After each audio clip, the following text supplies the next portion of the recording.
여러분 안녕하십니까? 수요일 아침 뉴스투데이 경남입니다. 먼저 오늘의 주요 뉴스입니다. 경남의 고령층 위주로 코로나19 위중증 환자가 늘고 있는데 이달에만 11명이 숨졌습니다. 하동 공설시장 상인들이 행정의 약속만 믿고 투자했지만 소송에서 진 뒤 재산권 보장을 요구하고 있습니다. 전두환 씨의 고향인 합천 지역은 추모에 조심스러운 가운데 시민단체는 역사적 과오를 사과하지 않은 것에 대해 유감을 표했습니다. 경남 지역 여야 국회의원들이 당 대선 후보의 선대위 개편을 위해 현재 맡고 있는 직책을 사퇴했습니다. 경남의 코로나19 위중증 환자가 고령층 위주로 늘고 있습니다. 특히 이달에만 역대 최다인 11명이 숨졌는데요. 단계적 일상 회복이 늦어지는 것은 아닌지 우려가 나오고 있습니다. 신은정 기자가 보도합니다. 일상 회복을 위한 첫걸음을 뗀 지 4주째. 확진자가 늘면서 위중증 환자와 사망자도 증가 추세를 보이고 있습니다. 단계적 일상 회복 전 한 자릿수였던 경남의 위중증 환자 수는 최근 20명대에 육박하고 있습니다. 사망자도 증가해 이달에만 역대 최다인 11명이 코로나19로 숨졌습니다. 위중증 환자와 사망자 대부분은 60대 이상으로 병원 등 감염 취약시설에서 발생한 집단 감염의 영향 탓으로 보입니다. 고령의 기저질환이 있는 환자분들은 백신 접종의 효과 자체가 젊고 건강한 사람의 절반 정도밖에 되지 않는데 효과가 떨어진 상태에서 아직 추가 접종을 다 받지 못한 상태. 병상 가동률도 높아졌습니다. 경남 위중증 환자 병상 가동률은 62.8%로 일상 회복 추진을 잠시 중단하는 비상계획 발동 기준인 75%에 못 미치지만 확진자가 늘고 있어 결코 안심할 수는 없습니다. 방역당국은 이달 26일까지 요양병원 시설에 추가 접종을 완료하는 등 부스터샷 접종을 적극 권장하고 있습니다. 예방접종 참여가 무엇보다 중요하므로 특히 접종 시기가 도래된 50대 이상 연령층의 적극적인 동참을 부탁드립니다. 또 학교와 학원을 중심으로 소아 청소년의 감염 위험도 증가하고 있다며 현재 36.8%인 12살에서 17살까지 접종률을 높이기 위해 백신 예약을 연말까지 확대했습니다. MBC 뉴스 신은정입니다. 하동 공설시장 상인들이 점포를 매매하거나 임대할 권리를 잃게 되자 소송을 냈는데 최종 패소했습니다. 상인들은 집회까지 열면서 재산권 보장을 요구하고 있지만 하동구는 법적으로 불가하다는 입장을 밝혔습니다. 이종승 기자입니다. 40여 년 전 새마을운동의 하나로 현대화 사업으로 짓게 된 하동 공설시장. 상인들은 당시 소유권을 인정해주겠다는 행정의 약속을 믿고 재산을 투자했습니다. 장사를 해갖고 먹고 살자 싶어서 논밭 벌어갖고 그걸 팔았기 때문에 우리가 산 거 아닙니까? 그래 우리가 사갖고 들어왔어요. 하지만 하동 공설시장의 소유권은 그때부터 지금까지 하동 군수로 돼 있습니다. 상인들은 등기상 소유권은 없더라도 자신들의 재산으로 믿고 점포를 사고 팔거나 임대까지 해왔습니다. 그런데 2013년 매매나 임대를 할 수 없도록 하는 내용으로 조례가 개정되면서 하동군과 상인들 간의 갈등이 불거졌습니다. 상인들은 소유권 자체를 달라며 하동구를 상대로 소송을 냈지만 최근 대법원에서 최종 패소했습니다. 소유권 자체는 법적으로 힘들어지자 상인들은 점포를 매매하거나 임대할 권리만큼은 달라며 반발 집회를 열었습니다. 온전하게는 아니라도 단지 우리가 재산권을 누릴 수 있도록 재산권 침해를 안 하는 행정의 방도를 마련해달라는 겁니다. 법으로 안 되는 거 달라는 건 아닙니다. 이에 대해 하동구는 불가 입장을 밝혔습니다. 점포 매매와 임대 권리는 공식 소유권자인 하동군이 갖고 있는 만큼 법적으로 불가능하다는 겁니다. 양도 양수권과 재임대권으로 이는 법과 조례상에 명백하게 위법 사항으로 하동군은 이를 받아들일 수 없는 사항이라 매우 안타까운. 법적 판결을 떠나 상인들의 재산권이 최대한 침해받지 않을 묘안 찾기에 함께 나서야 할 상황입니다. MBC 뉴스 이종세입니다.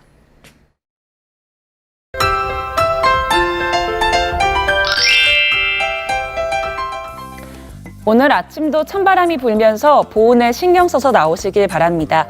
북쪽에서 내려오는 찬 공기의 영향으로 내륙 지역의 아침 기온이 0도 내외를 보이는데요. 낮 기온은 어제보다 3에서 6도가량 오르며 추위가 조금 누그러지겠습니다. 오늘 창원의 아침 기온 보시면 6도, 진주는 4도에서 시작하며 어제 같은 시각보단 조금 높고요. 한낮 기온은 12도 안팎까지 올라 평년 기온을 웃돌겠습니다. 어제부터 남해동부와 동해남부 먼바다를 중심으로 풍랑주의보가 발효 중입니다. 특보가 발효된 해상에는 순간풍속 시속 55km의 강한 바람이 불겠고요. 물결은 1에서 3.5m로 매우 높게 일겠습니다. 이 특보는 오늘 오전 중에 해제될 것으로 보입니다. 오늘 구름 많다가 차차 맑아지겠습니다. 경남 서부 내륙 지역을 중심으로는 내린 눈비가 얼어 도로에 살얼음이 끼는 곳이 있겠습니다. 교통안전에 유의해 주시길 바랍니다. 오늘 해안가를 중심으로 강한 바람이 불면서 체감온도가 더 낮겠습니다. 현재 기온 보시면 함안 0도, 밀양은 1도로 춥겠고요. 한낮 기온은 창녕 13도, 양산은 14도까지 오르겠습니다. 거창의 아침 기온 2도, 산청은 3도에서 시작합니다. 한낮 기온은 거창 12도, 합천은 13도까지 오르겠습니다. 바다의 물결은 최고 3m 안팎으로 높게 일겠습니다. 모레부터 기온이 다시 떨어져 추위 대비 잘해주시길 바라고요. 주말까지 대체로 맑은 날씨가 이어지겠습니다. 날씨 정보였습니다. 향년 90세로 사망한 전두환 씨는 고향인 합천에 대한 애착이 깊었습니다. 하지만 역사적 과오에도 사과와 반성 없이 숨진 전 씨에 대해 합천 지역은 추모에 조심스러운 분위기입니다. 정성호 기자의 보도입니다. 전두환 씨는 지난 1995년 검찰 소환을 거부하고 골목 성명을 발표한 뒤 합천으로 향했습니다.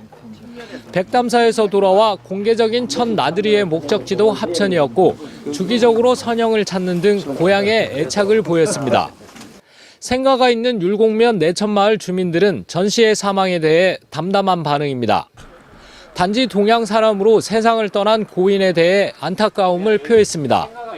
연세 많으면 뭐 돌아가시기 뭐 말은 아닙니까? 조금만 그래도 썩었지. 고향 사람 돌아갔다 큰게네. 합천군은 전 씨 사망과 관련해 어떠한 추모 행사도 마련하지 않았습니다. 청와대가 좋아도 조문도 않겠다는 입장을 밝힌 만큼 공식적인 추모는 어려울 것으로 보입니다. 전 씨의 아우를 딴 일회공원의 명칭 변경을 추진하고 있는 합천 지역 시민단체는 유감의 뜻을 밝혔습니다. 고인의 명복을 빌지만 끝내 역사적 진실을 밝히지 않았고 과오에 대해 사과 한마디 없었다는 점을 지적했습니다. 진실을 밝히지 않고 가셔서 희생된 영령들 앞에 어떻게 마주할지 생각하니 마음이 안타깝고 슬픕니다. 일회공원과 창의사 현판, 군청 앞 기념식수 등 전 씨는 고향 합천 곳곳에 잔재를 남겼습니다. 역사를 올바로 정리하고 분명하게 기억하는 일이 지역민들에게 과제로 남았습니다. MBC 뉴스 정성호입니다. 경남 지역 여야 국회의원들이 당 대선 후보의 선대위 개편을 위해 각종 직책을 던졌습니다. 또 지난주에는 송영길 더불어민주당 대표가 비공식적으로 경남을 찾아 시군의 현안을 청취했습니다. 정가 소식 부정석 기자입니다. 김두관 더불어민주당 국회의원이 자신의 SNS에 날렵한 선대위, 일하는 선대위를 위해 공동선대위원장에서 사퇴한다고 밝혔습니다. 또 후보자 직속 균형발전위원회 공동위원장도 사퇴했습니다. 김태호 국민의힘 국회의원도 SNS를 통해 선대위는 새 인물들에게 맡기고 지역에서 표밭을 일구는 역할을 했으면 한다며 선대위에 참여하지 않겠다고 선언했습니다. 한편 윤한홍 국민의힘 국회의원은 당 전략기획부총장에 임명됐습니다. 송영길 더불어민주당 대표가 지난주 비공개 일정으로 경남을 찾아 같은 당 선출직 시장 군수를 만나 민심 탐방과 내년 대선 필승 의지를 다졌습니다. 이 자리에서 송 대표는 공석으로 있는 도지사를 대신해 경남 각 시군의 현안을 청취하고 대선 공약과 정당 정책에 반영하겠다고 밝혔습니다.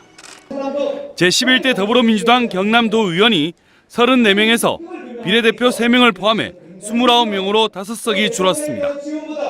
지난해 8월 남태욱 도의원이 탈당했고 도의회 의장 선거와 관련해 김하용, 장규석 의원이 제명됐으며 이상인, 이옥철 도의원은 선거법 위반 혐의 등으로 의원직을 상실했습니다. MBC 뉴스 부정석입니다. 투데이 경남 순서입니다. 2021 사랑의 김장 담그기 행사가 오늘 오전 9시 합천군 농업기술센터에서 펼쳐집니다. 고3 청소년 어울림 한마당이 오늘 오전 10시 진주시 생활체육관에서 열립니다. 2021 성탄트리 점등식은 오늘 오후 7시 함안군 이방실 장군 동상 앞에서 진행됩니다. 산청군 우정학사 학부모 설명회가 오늘 오후 8시 우정학사 정독실에서 예정돼 있습니다. 가막산 주민소득창출사업 타당성 용역 보고회가 오늘 오후 4시 거창군청 상황실에서 열립니다. 진주시가 혁신도시 내 11개 공공기관장들을 초청해서 지역 현안 사업과 혁신도시 활성화를 위한 간담회를 가졌습니다. 이번 간담회에서 공공기관장들은 국토안전관리원의 창립 1주년 홍보와 중소벤처기업진흥공단의 내일체험공제 신규 참여 확대 등 협조를 요청했고, 진주시는 연관 기관의 혁신도시 추가 이전이 이루어질 수 있도록 협력을 구했습니다. 창원지법 진주지원 형사 2부는 공직선거법 위반 혐의로 기소된 서은혜 더불어민주당 진주시 의원에게 벌금 150만 원을 선고했습니다. 서 의원은 지난해 8월 하순 선거 구민 등으로 구성된 동호회 모임에 참석해 75만 원 상당의 기부 행위를 한 혐의를 받고 있습니다. 서 의원은 이번 판결에 불복해 항소할 뜻을 밝혔습니다. 백두현 고성군수가 군의회에 행정과 의회 가교 역할을 맡아줄 정무보좌관 추천을 제안했습니다. 백두현 군수는 내년 6월 임기까지 정무보좌관을 통해서 소통하고 의논하면 상호불신이 없어지지 않을까 생각한다고 제안의 이유를 설명했습니다. 국민의힘이 다수인 고성군 의회는 민주당 소속 백두현 군수와 동물보호센터, 유스호스텔 건립 등과 관련해 소통 부재 등을 이유로 갈등을 빚어왔습니다. 한국조선해양의 대우조선해양 인수와 관련한 유럽연합의 기업결합 심사가 재개됐습니다. 심사 기한을 내년 1월 20일로 연기한 가운데 한국조선해양의 LNG선 시장 점유율 확대 문제가 심사의 주요 대상이 될 전망입니다. EU 집행위는 앞서 2019년 기업결합 심사를 개시했지만 이후 코로나19 사태 등을 이유로 심사를 3번이나 일시 유예했습니다. 경상남도가 창원시 진해구와 통영시, 거제시, 고성군, 도내 4곳의 고용위기지역 지정기간 재연장 신청서를 고용노동부에 제출했습니다. 경남도는 어제 열린 고용노동부 합동조사단에서 고용위기지역 재연장의 필요성을 설명했으며 경남도의회는 재연장을 위한 대정부 건의안 발의를 비롯해 힘을 보태고 있습니다. 다음 달 초 정부 예산안 법정 처리 시한을 앞두고 경남도지사 권한대행과 경제부지사가 국비 확보를 위한 적극 행보에 나서고 있습니다. 하병필 도지사 권한대행은 어제 국회를 찾아 진해신항의 조속한 진행을 위한 1단계 건설 기초용역비와 스마트팜 혁신밸리 활성화 사업 예산 등을 건의했습니다. 박종원 경제부지사도 기재부를 찾아 34개 사업 1,700억 원의 증액을 정부와 국회에 건의했습니다. 김해시와 동아세아 문화재 연구원은 김해시 상동면 묵방리 산 일대에서 확인된 조선시대 대규모 백자가마 터와 폐기장에 대한 발굴조사 성과회를 열었습니다. 이곳에서는 가마터와 함께 잔과 접시, 사발 등의 다수의 백자가 나왔는데 18세기 전반부터 중반 사이에 민수용 백자가마를 대량으로 생산하고 잘못 나온 작품을 폐기한 것으로 추정됩니다. 창원시는 웅천 도요지 전시관 10주년을 맞아서 내년 3월 6일까지 웅천 도요지 발굴 20년 그 못다한 이야기 전시회를 엽니다. 전시회는 조선전기 분청사기에서 백자로 이행하는 시기에 운영된 특색 있는 가마터인 진해 웅천 도요지의 발굴과 향후 발전 과제를 중심으로 구성했으며 미공개 유물 25점도 함께 공개합니다. 김종근 김해시 의원은 출토지 논란이 일고 있는 국립경주박물관의 국보 제275호 기마 인무령 토기의 고향을 찾는 작업에 김해시가 나서야 한다고 주장했습니다. 김 의원은 또 이 유물이 출토된 것으로 추정되는 덕산리 주변의 삼국시대 고분군 분포 상태를 밝히기 위해서 정밀 조사도 해야 한다고 강조했습니다. 내년 1월 13일 특례시가 되는 인구 100만 이상의 대도시 주민 대표들이 내실 있는 특례 권한을 정부에 거듭 요청했습니다. 창원시와 경기도 고양, 수원, 용인시 특례시 시민협의회 대표단은 어제 창원시청에서 간담회를 열고 특례시의 행재정적 권한 확보에 필요한 법령 개정의 필요성을 설명하고 특례 권한 이양 협의 전담기구가 절실하다는 성명서를 채택했습니다. 정의당과 진보당, 노동당과 녹색당, 경남도당은 어제 성명을 내고 21대 국회 정치개혁 특위의 첫 번째 임무는 지방의회 선거제도 개혁이라고 주장했습니다. 이들은 시도의회 선거는 소선거구제와 10%의 비례대표로 이루어져 한 정당이 50% 내외의 정당 지지율로 90%에 달하는 의석을 차지하는 결과가 나오고 있다며 정치특위는 서둘러 지방의회 선거제도를 개혁하라고 촉구했습니다. 국민주권, 지방분권 균형 발전을 위한 개헌 국민연대가 대선 후보와 정당에 개헌을 요구하고 관철하기 위한 경남 개헌 토론회를 열었습니다. 토론회에서는 개헌을 해야 하는 이유와 전략에 대해 주제 발표와 지정 토론이 이어졌으며 이에 앞서 참석자들은 정치권이 개헌 추진에 나설 것을 촉구하고 모든 계층과 세대, 지역 등이 참여하는 범국민 개헌 운동을 제안하는 결의문을 채택했습니다.